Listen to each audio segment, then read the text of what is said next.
영광스럽습니다. 오늘 말씀을 통해서 주님께서 우리에게 준비한 은혜가 있을 줄로 믿습니다. 우리 교회는 이 땅에 하나님 나라를 세워가는 교회를 교회의 설립 목표로 삼고 있습니다. 이것은 주님께서 이 땅에 교회를 세운 목표이기도 합니다. 주님께서 이 땅에 교회를 세우신 목표, 그것이 이 땅에 하나님 나라를 세우고 확장하기 위해서 교회를 세우는 것입니다. 주님이 가르쳐 주신 기도에서도 뜻이 하늘에서 이루어진 것 같이 땅에서 이루어지이다, 그렇게 말씀하셨습니다.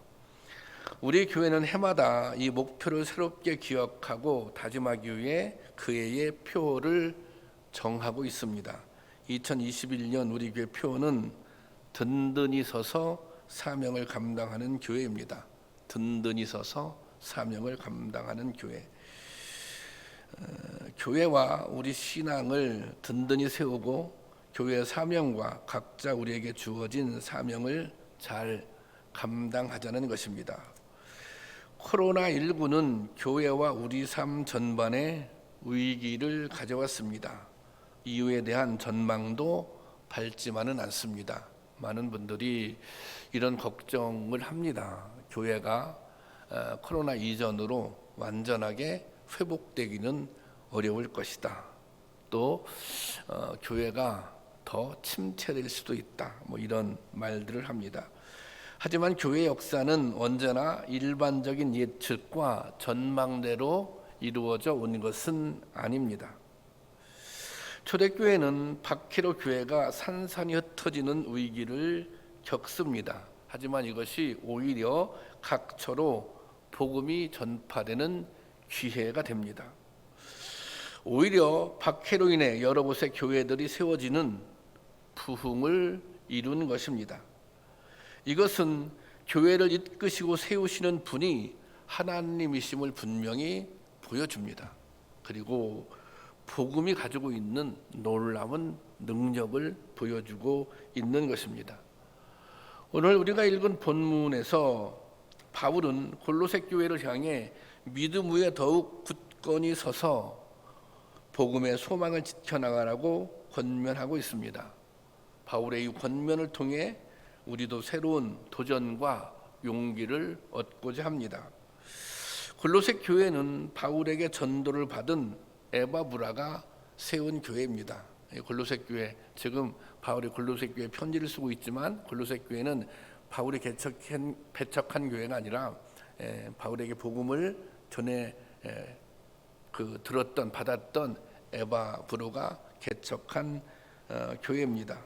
현재 서두에서 바울은 이렇게 에바브라를 소개하고 있습니다. 7절에 보면 이와 같이 우리와 함께 종된 사랑하는 에바브라에게 너희가 배웠나니, 골로새 교회 성도들이 에바브라를 통해서 배웠다는 것이죠. 그는 너희를 위한 그리스도의 신실한 일꾼이라, 그렇게 기록되어 있습니다. 그렇게 소개하고 있습니다. 바울이 로마 감옥에 투옥되어 있을 때 에바브라가 의로차 방문을 하게 됩니다. 이때 바울은 혼란을 겪고 있었던 골로새 교회 이야기를 듣게 됩니다. 골로새 교회는 대부분의 성도들이 이방인들로 그렇게 구성되어 있습니다. 그들은 과거 자신들이 믿어왔던 이방 사상이나 종교로부터 완전히 벗어나 있지 못했습니다.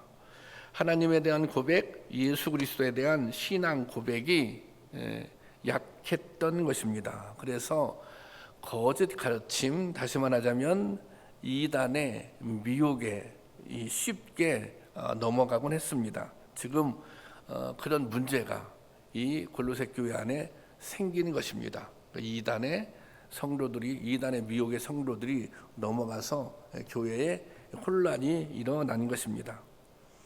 여러분, 기독교의 핵심은 예수님만 믿으면 구원을 받는다는 것입니다. 그런데 당시 이단들의 주장은 그것만으로는 부족하다는 거예요. 구원이라고 하는 것이 얼마나 중요한 것인데 구원을 얻는 과정이 너무 단순하다, 너무 간단하다, 그러니까 다른 그 무엇인가 더 필요하다 이런 주장을 했습니다. 이제 그 교회 안에 당시 교회 안에 유대주의자들이라고 있었는데 이제 그 사람들은 이런 주장을 했어요. 아니 예수님만 믿어서 구원받는다고 하는 게 좀 부족한 것 같아. 그러니까 우리가 율법을 좀 지켜야 돼. 또 할례도 해야 돼. 뭐 그런 주장을 했던 것이죠. 그런 것처럼 그래서 이 골로새 교인들은 과거 자신들이 믿었던 종교 행위를 더 첨가하게 된 것입니다. 제가 그 조치원 지역에 있는 양화리 교회라고 하는 곳에서 목회할 때 새로 나오신 연세 드신 여성 성도님이 있는데 이제 그 추도 예배를 드려달라고 전에는 제사를 드렸을 거 아니에요. 그래서 이제 예배를 드리러 갔습니다. 예배를 드리러 갔는데 제가 깜짝 놀랐어요. 왜냐하면 예배를 드리려고 방에 가보니까 방에 아주 제사상이 풍성하게 차려져 있는 거예요. 그러니까 이분이 생각할 때 뭔가 단순하게 예배 드리는 것만으로는 부족하다고 생각하는 거예요. 자꾸 고인한테 미안하다는 거예요. 그래서 뭐 이제 이렇게 하지 않으셔도 된다. 하여튼 예배를 드렸어요. 설명하고 예배를 드리고 나서 이제 예배를 마치려고 설교를 다 하고 예배를 딱 마치려고 하니까 그분이 목사님 잠깐만 기다려 주세요. 그러더니 잔을 올리더라고요. 잔을. 문을 활짝 열어놓고 또 문을 열어놓거든요. 귀신이 와서 그때 그런 뭐 저희 또 옛날에 제사를 지냈기 때문에 그런 얘기 했어요. 귀신이 와서 먹어야 된다. 그분이 생각할 때 예수님을 믿긴 하지만 이게 처음 믿은 거 아니에요. 그러니까 그런 생각이 뭔가 좀 부족한 것 같다. 이런 생각을 하게 된 것입니다. 뭐 그런 것이죠. 바울은 이런 혼란에 빠진 성도들에게 이렇게 권면합니다. 2장 6절 말씀인데요. 제가 볼게요. 그러므로 너희가 그리스도 예수를 주로 받았으니 누구를 주로 받았어요? 아니 예수를 주로 받았으니 그 안에서 행해라. 아이고 다른 거 할 필요가 없어. 예수님만 믿으면 되는 거야. 그래서 7절 말씀 볼까요? 그 안에 뿌리를 박으며 그 믿음 안에 예수 그리스도라고 하는 고백 안에 뿌리를 받고 거기에서 세움을 받아서 그 다음 뒤에 보세요.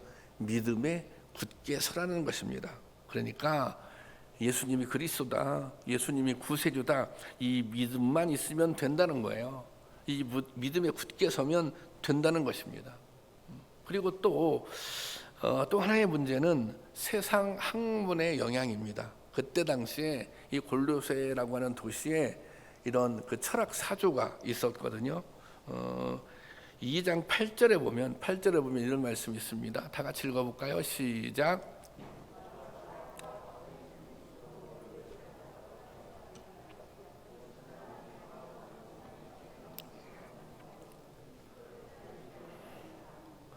지금 보세요. 철학과 헛된 속임수로 너희를 사로잡았다 이런 말씀이 있습니다. 그런데 이 철학 사조의 영향을 받았는데 이것이 좋은 영향이 아니라 부정적인 영향이에요. 그래서 그때의 그 철학 사조가 아주 이렇게 회의적이고 그리고 사람들로 하여금 숙명론에 빠져들게 했습니다. 숙명론이라고 하는 것이 어쩔 수 없다. 절대로 상황은 변하지 않는다. 뭐 이런 거잖아요. 노력해도 소용이 없다. 이제 그런 생각을 사람들에게 갖게 한 것입니다. 이렇게 살다가 죽자. 뭐 이런 거죠. 그러니 이 절망적이고 침울한 분위기가 교회 안에도 영향을 끼치게 된 것입니다. 바울은 이런 골로새 성도들을 향해 먼저 믿음에 거하고 터 위에 굳게 서라고 권면하고 있습니다. 23절 말씀인데요. 앞부분 한번 다시 볼까요? 시작. 만일 너희가 믿음 안에 거하고 터 위에 굳게 서서 너희 들은 바 복음의 소망에서 흔들리지 아니하면 그리하리라. 여기서 거한다고 하는 것은 지속적으로 머무른다는 것입니다. 그러니까 믿음 안에서 지속적으로 머물러라.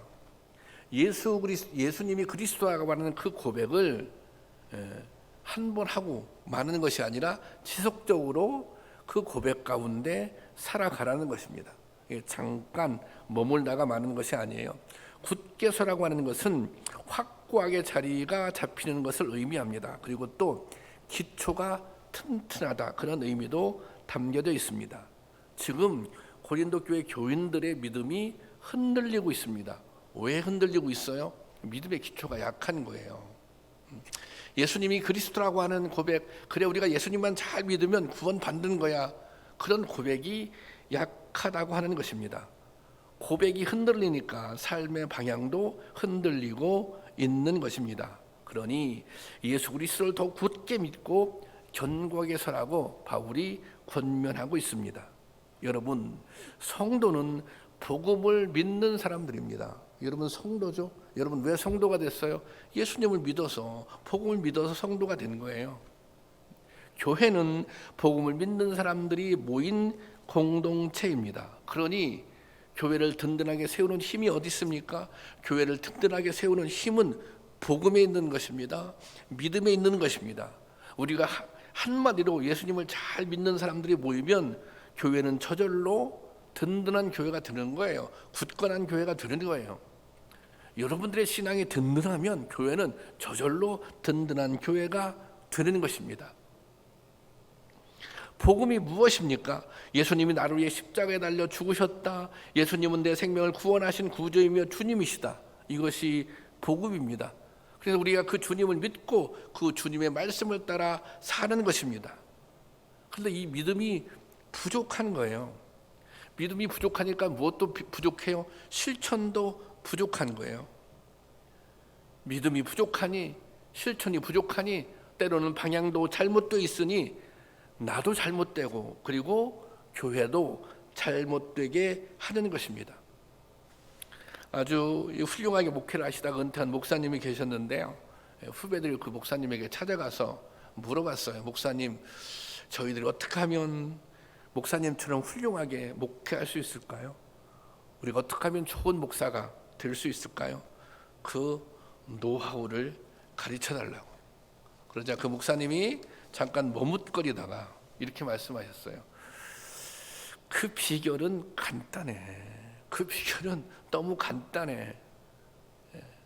그 답이 뭔지 아세요? 예수 잘 믿으면 돼. 지금 목사들도 앉혀놓고 하는 말씀이 예수 잘 믿으면 목회 잘할 수 있어. 예수 잘 믿으면 목회 성공할 수 있어. 맞습니다. 목사라고 할지라도 이게 정말 중요한 가르침이에요. 예수를 정말 잘 믿으면 좋은 목사 되는 거예요. 예수를 잘 믿으면 좋은 교회를 세울 수 있는 것입니다. 우리가 하나님의 살아계심을 믿는데, 정말 천국과 지옥이 있음을 믿는데, 예수님이 다시 오심을 믿는데 우리가 어떻게 함부로 살 수 있습니까? 어떻게 성도들을 사랑하지 않을 수 있겠습니까? 심판이 두려워서 마음대로 할 수 없는 것입니다.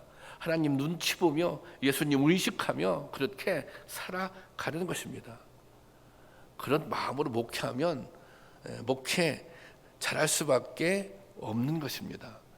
그런 마음으로 여러분들이 신앙생활을 하면 신앙생활 잘할 수밖에 없는 것입니다. 그래서 목사의 신앙이 바로 서면 교회도 바로 서게 되는 것입니다.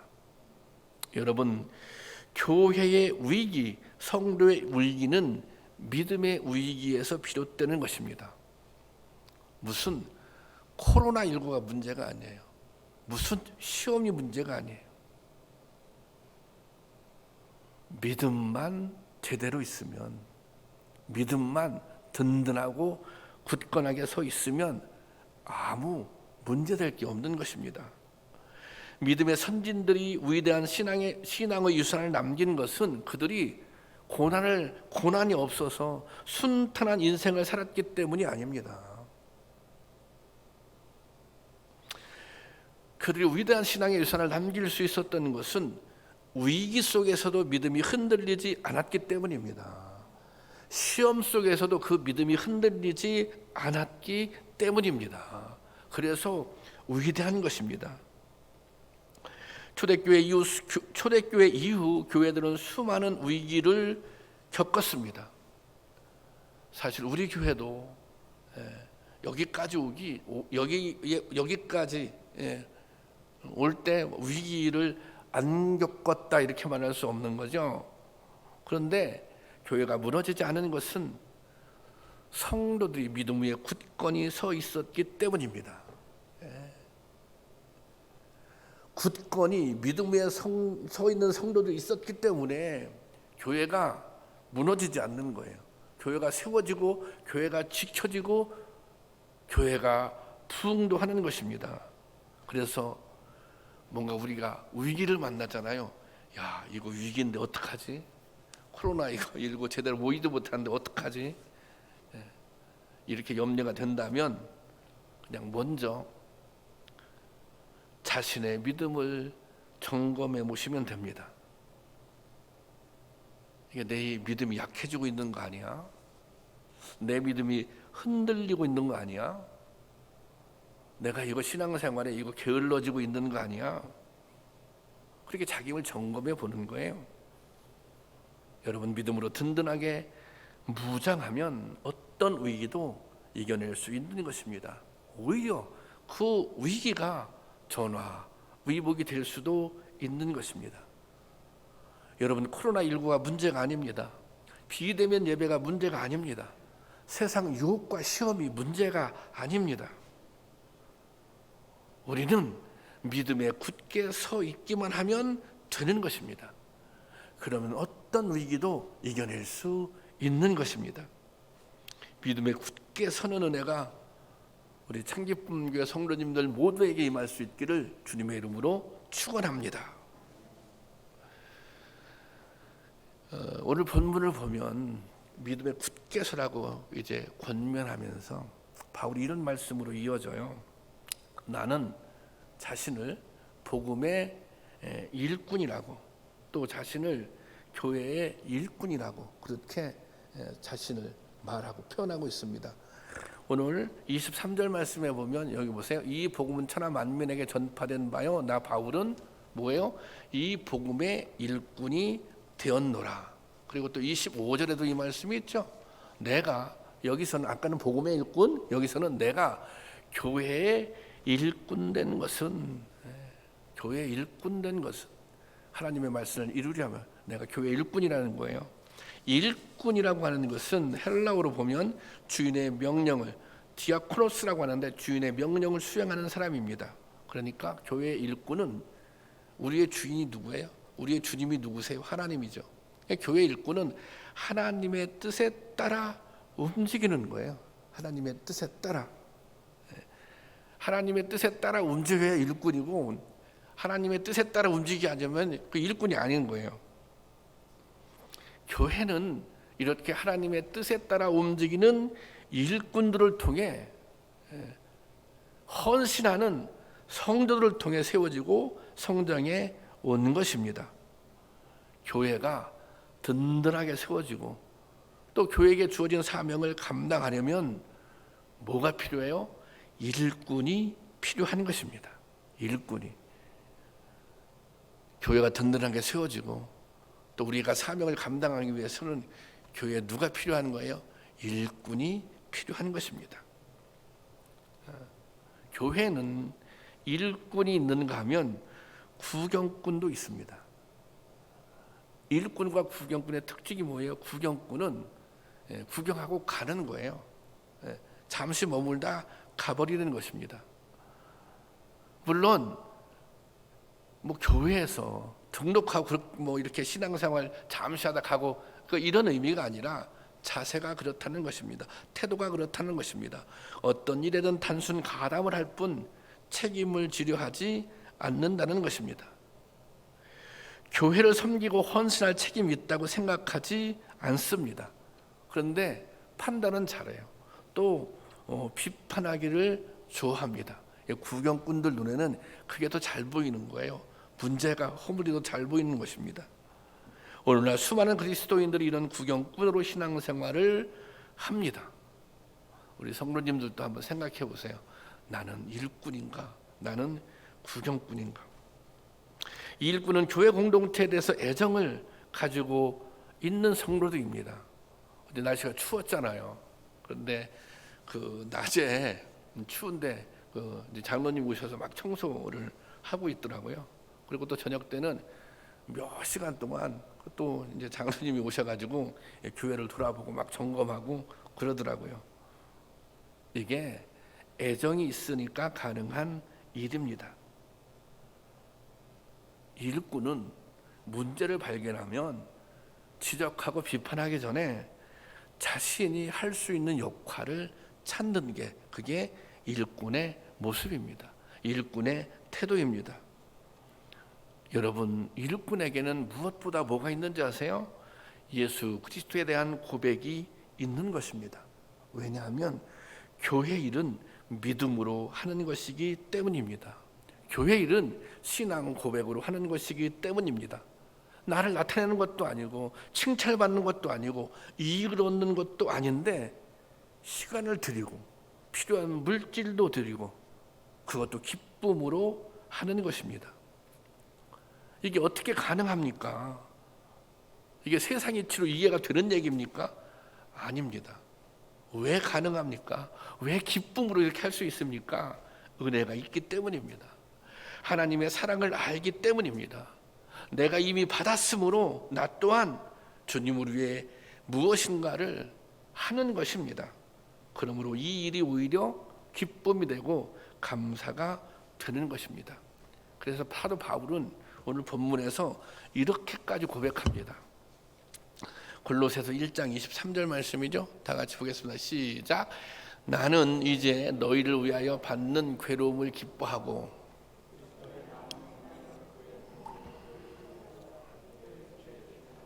자 여기 보세요.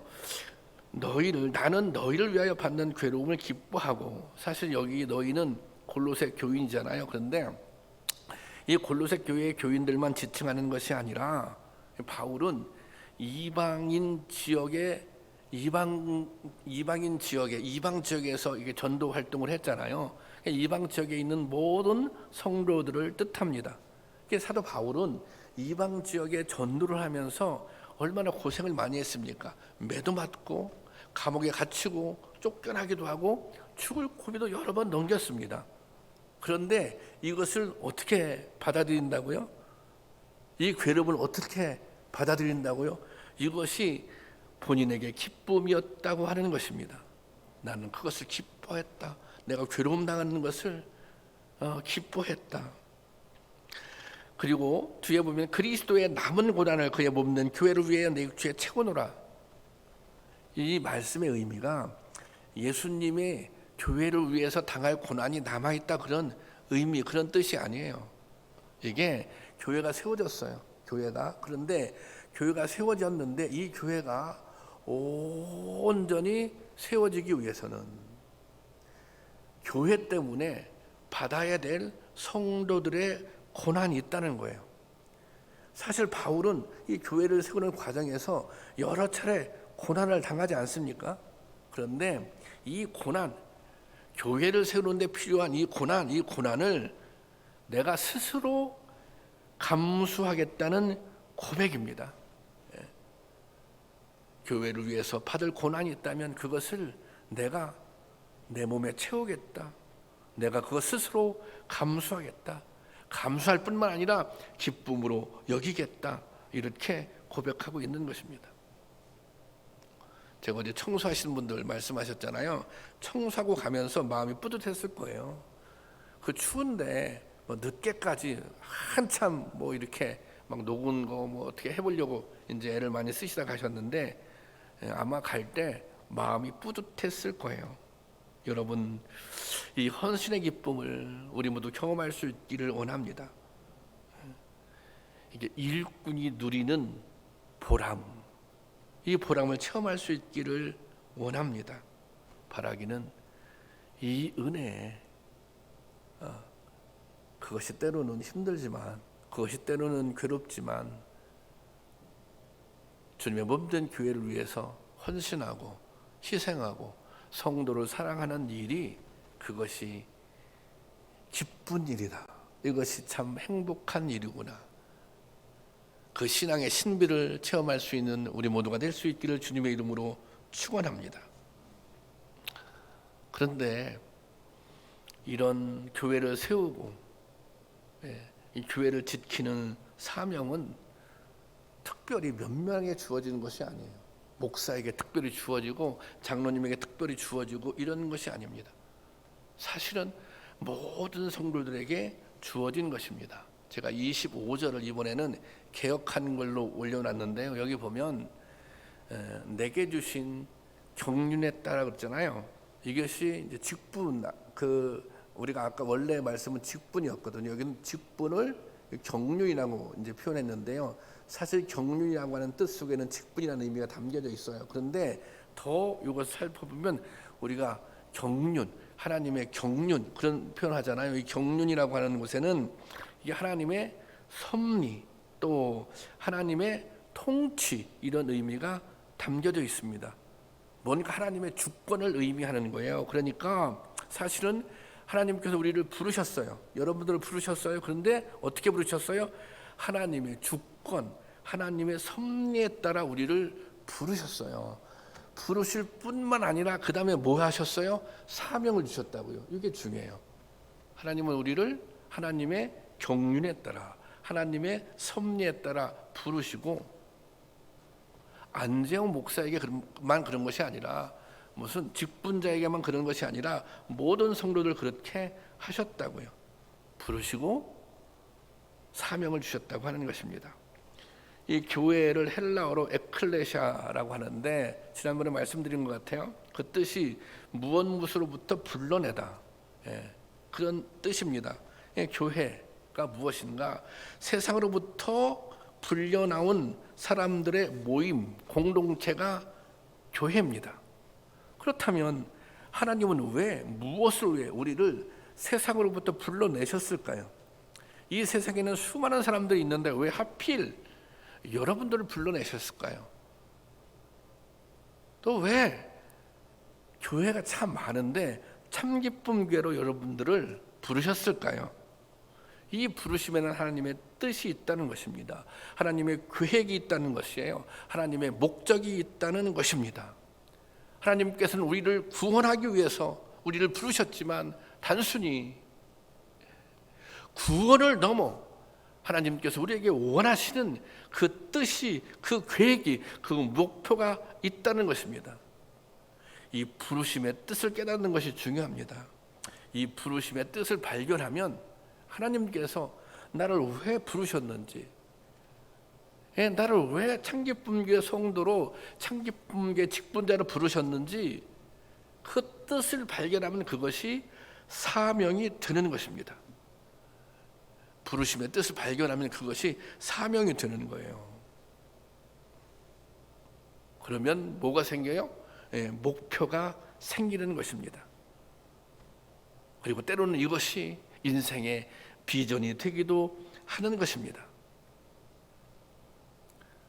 우리가 때로 이것이 사명이라고 깨달아지는데 이것이 사명이라고 생각되는데 이게 좀 힘들어요. 그 사명을 감당하기가. 그 사명을 감당하기가 어려운 것 같아요. 그런데 여러분 아시나요? 그것이 정말 사명이라면 주님의 섭리에 따라 주님의 계획에 따라 뭔가 나를 통해 이루고자 하시는 그 뜻, 그것이 주님의 계획이라면 주님이 주시는 사명이라면 그 사명을 감당할 수 있는 힘을 주신다는 것입니다. 정말 물질이 필요하면 하나님께서 물질을 주세요. 지혜가 필요하면 하나님께서 지혜를 주세요. 시간이 필요하면 하나님께서 시간을 주세요.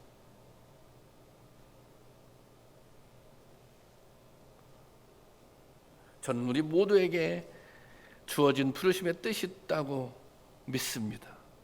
계획이 분명히 있습니다. 우리를 향한 부르심의 뜻이 이 땅에 하나님 나라를 세운다 이렇게 말씀드리잖아요. 그런데 사실 조금 막연해요. 그렇죠? 막연해. 그리고 목표가 너무 크잖아요. 그래서 때로는 막연하게 다가올 수 있는데 그럼 한번 이렇게 구체적으로 생각해 보세요. 여러분 가정 있잖아요. 가정. 그러면 내가 우리 가정을 좀 하나님 나라를 만들어야지. 우리 가정을 좀 천국처럼 만들어야지. 여러분 일터 있잖아요. 여러분 직장 있잖아요. 여러분 사업장 있잖아요. 그럼 그것을 내가 좀 하나님 나라처럼 만들어야지. 그런 과정을 통해서 하나님 나라가 확장되는 거 아니겠습니까? 그러면 그 다음에 어떻게 되는 거예요?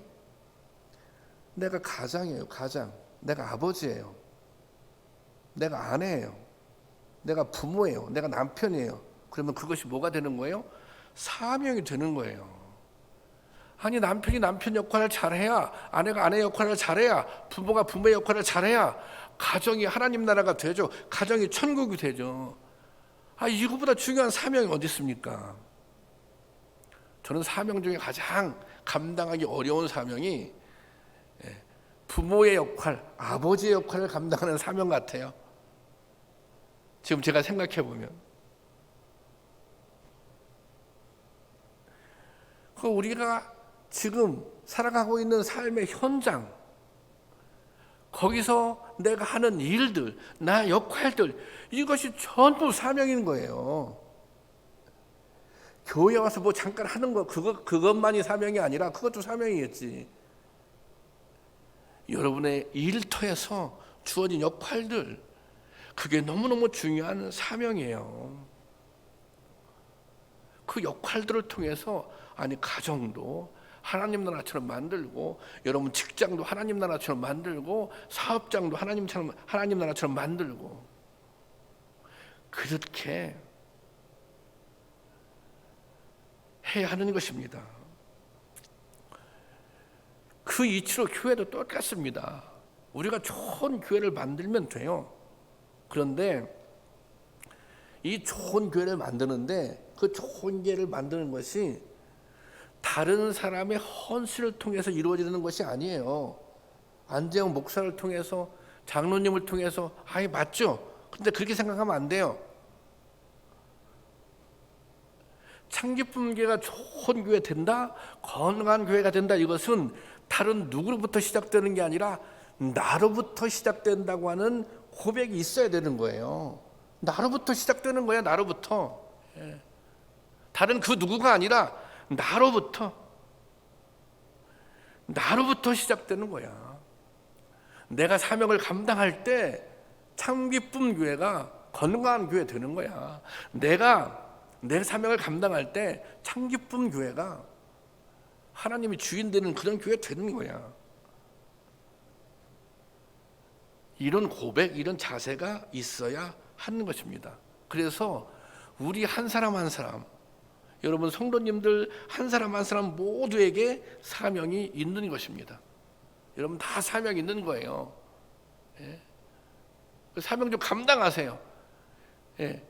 지금 구체적으로 말씀드리라면, 그래, 예배 열심히 드리고 중복기도 열심히 하고, 요즘에 경제적으로 어렵다 그러네요. 그렇지만 형편이 된다면 형편에 맞게 헌금도 열심히 하고, 지금은 흩어져 있지만 언젠가 우리가 다 모이겠지. 그러면 그때 내가 더 사랑하고 더 섬기려 하고, 지금도 문자 보내고 전화하고 할 수 있잖아요.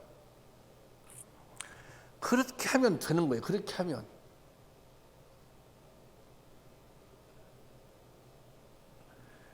이게 거창한 섬김, 거창한 사명, 아주 훌륭한 사명, 답이 거기에 있는 것이 아니라 우리 주어진 삶의 자리에서 우리에게 주어진 역할들을 최선을 다해서, 그것이 하나님께서 나에게 주신 사명으로 감당할 사명이라고 생각하고 감당할 때 거기에서 놀라운 역사가 일어나는 것입니다. 우리가 새해가 되면 축복의 인사를 건넵니다. 복 받으라고. 그렇죠? 올해 동안 잘 살라고. 근데 여러분, 우리가 잘 산다고 하는 것이 무엇입니까? 잘 먹고 많은 것을 누리면 잘 사는 것입니까? 물론 그것이 필요합니다. 그런데 하나님 앞에 인정받을 수 있는 삶이 정말 잘 사는 것입니다. 하나님께 쓰임받는 인생으로 사는 것이 잘 사는 것입니다. 우리는 누구나 한 번 이 세상에 태어나서 한 번 죽습니다. 한 번 세상에 태어나서 한 번 죽습니다. 단순히 잘 먹고 잘 사는 것이 전부가 아닙니다. 하나님 보시기에 쓸모 있는 인생으로 하나님의 부르심의 뜻을 발견하고, 그리고 그 부르심에 합당하게 사명을 감당할 때 의미 있는 인생을 살 수 있는 거예요. 가치 있는 존재로 행복한 인생을 살아갈 수 있는 거예요. 이것이 진정한 의미의 복인 줄로 믿으시길 바랍니다. 여러분, 사명을 깨닫고 사명을 누리는 사람이 행복한 사람인 줄로 믿으시기를 바랍니다. 여러분, 오늘 우리는 하나님의 부르심에 따라 이곳에 있습니다. 우리 교회는 건강한 교회, 교회다운 교회를 세우고 지켜나가도록 부르심을 받았습니다. 모든 참기쁨교회 가족들이 이 사명을 위해 부르심을 받은 일꾼들입니다. 올 한 해 모든 참기쁨 가족들이 한 마음으로 이 사명을 위해 기도하며 나갈 수 있기를 원합니다. 그러면 위기 속에서 더욱 크게 임하시는 하나님의 은혜를 경험하게 될 것입니다. 기도하겠습니다. 사랑의 주님, 우리 교회가, 우리 참기쁨 교회가 굳건히 세워지기를 원합니다.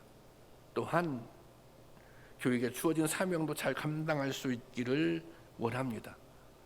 그러기 위해서 먼저 우리의 신앙이 든든하게 세워지게 하여 주시옵소서. 우리가 먼저 각자 주어진 삶의 자리에서 부르심의 뜻을 깨닫고 주어진 사명을 감당하게 하여 주시옵소서. 나를 통해서 가정이 믿음으로 세워지고, 나를 통해서 교회가 굳건히 세워지고, 나를 통해서 이 땅에 하나님 나라가 확장되는 역사가 있게 하여 주시옵소서. 예수님의 이름으로 기도하옵나이다. 아멘.